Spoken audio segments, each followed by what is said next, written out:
На окраине Чикаго стоял особняк, словно неприступная крепость. Высокий забор, аккуратно подстриженные газоны и зеркальные окна, скрывающие жизнь внутри. В этом доме жил молодой миллионер Дэниел Харрис, владелец строительной компании и человек с безупречной репутацией. Казалось, у него было все – деньги, власть, уважение. Но за стенами дома скрывалась невидимая боль. 4 года назад он потерял жену.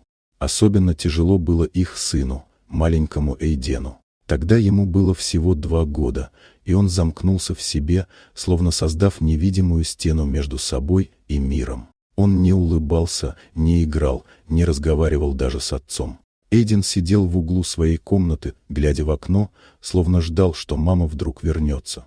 Дэниел пытался помочь деньгами и специалистами, нанимал нянь, психологов, педагогов. Никто не выдерживал больше 3 дней. Эйден не принимал чужих, ощущая каждую фальшь и отстраняясь все сильнее. Однажды к дому пришла простая женщина по имени Лора.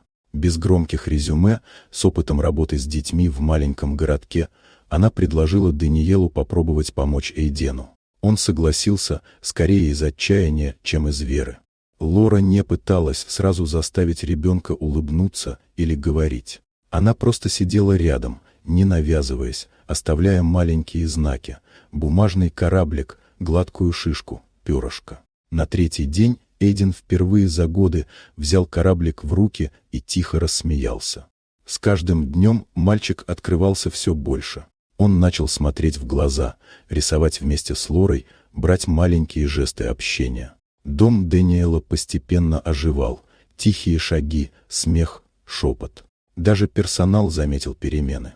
Однажды вечером, во время дождя и отключения электричества, Лора зажгла свечу и тихо села рядом с Эйденом. Он прижался к ней плечом, первый физический контакт за 4 года. Дэниел, стоя в стороне, не мог сдержать слез.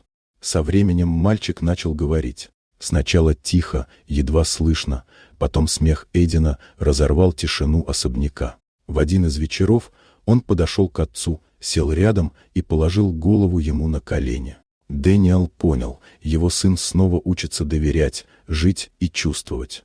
Лора не была ни няней, ни психологом в строгом смысле. Она просто осталась рядом, не спеша и без требований. Благодаря ей маленький мальчик снова открыл мир, а дом, который долгие годы был холодной крепостью, наполнился теплом и жизнью. Вот такая удивительная история.